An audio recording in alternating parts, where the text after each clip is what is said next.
chef de l'État de la transition, son Excellence Madame Catherine Samba-Panza, a reçu ce vendredi 5 février 2016 les deux candidats en liste pour le second tour des élections présidentielles en République centrafricaine, M. Anissé Georges Toléguélé arrivé en tête et M. Faustin Archange Touadéra en seconde position du premier scrutin tenu le 30 décembre dernier. Cette rencontre initiée par la présidente de transition intervient à la veille de l'ouverture de la campagne du second tour dans le but d'une part de féliciter les candidats et de leur apporter sa bénédiction, mais aussi d'échanger avec eux sur les grandes lignes de la passation de pouvoir à l'issue des élections. Suite à sa rencontre avec la présidente Catherine Samba-Panza, le leader du scrutin au premier tour, M. Anissé Georges Toléguélé, a tenu à répondre à quelques questions en conférence de presse. Mais la présidente de transition a eu une initiative très républicaine de recevoir les deux candidats qui vont s'affronter pour les élections présidentielles, pour à la fois féliciter, échanger sur le processus pour le second tour, déjà sur le premier tour, échanger sur le processus du second tour et parler des dossiers de l'État en cours et ceux à venir. Non, je pense que les électeurs nous ont donné une leçon de civisme au premier tour.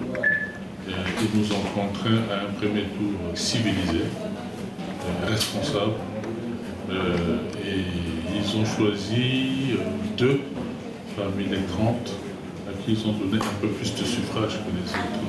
Ce qui permet donc à mon adversaire et moi de nous affronter dans le 14 février. Qu'est-ce que je peux leur dire? C'est de nous contraindre à le moins toute campagne, une campagne propre, civilisée, basée sur les programmes de société. À ce stade, avec tout ce que nous venons de vivre dans ce pays, nous devons convaincre les électeurs sur ce que nous proposons pour eux pour les 5 années à venir. Ah oui, bien sûr, déjà, le fait d'être en tête moi optimiste, et puis je suis quelqu'un de très combatif, vous allez le voir. J'ai mis mes équipes en position de compétition, elles sont déjà sur le terrain, et dès demain, tout le monde démarrera comme une course en dehors du top, et puis nous avons une semaine pour convaincre. Le candidat M. Faustin Archange Touadéra a décliné de répondre à toute question à la presse. Cette rencontre s'est terminée sur un entretien avec la présidente de transition. Nous l'écoutons.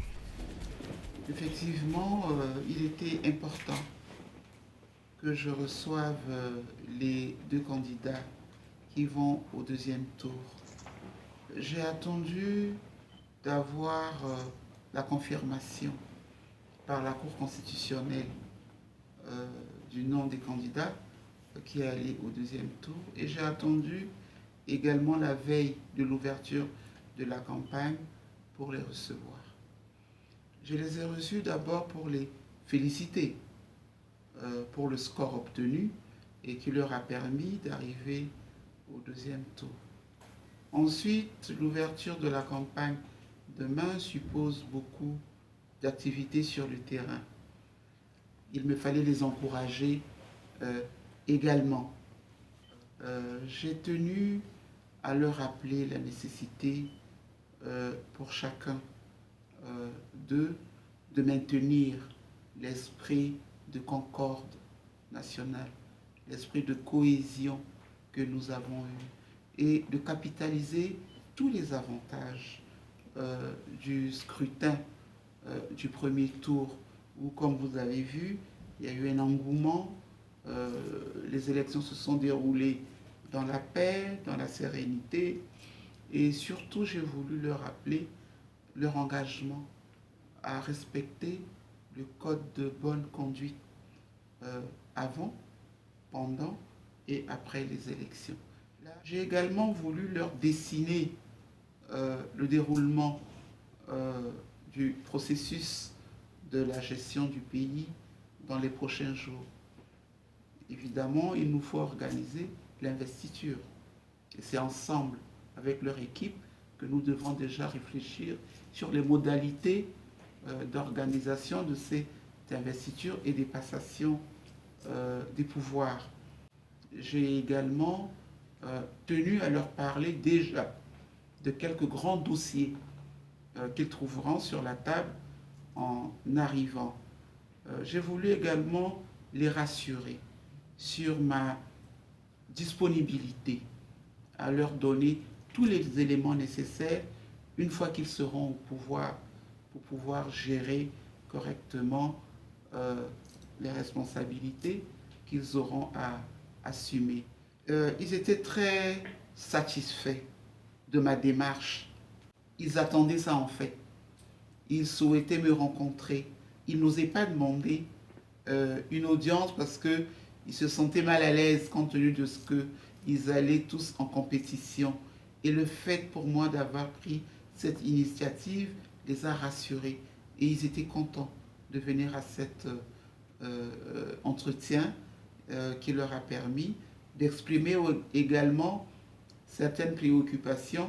Parce que comme vous savez, Bangui est une ville de rumeurs. Et déjà, on commence à m'attribuer l'un ou l'autre soutien de tel ou tel candidat. Je les ai rassurés sur mon impartialité et sur la nécessité pour moi d'être au-dessus de la mêlée. L'élan de la campagne du second tour est bel et bien lancé. Restez connectés sur Bangui Wood pour les dernières actualités des élections présidentielles en République centrafricaine.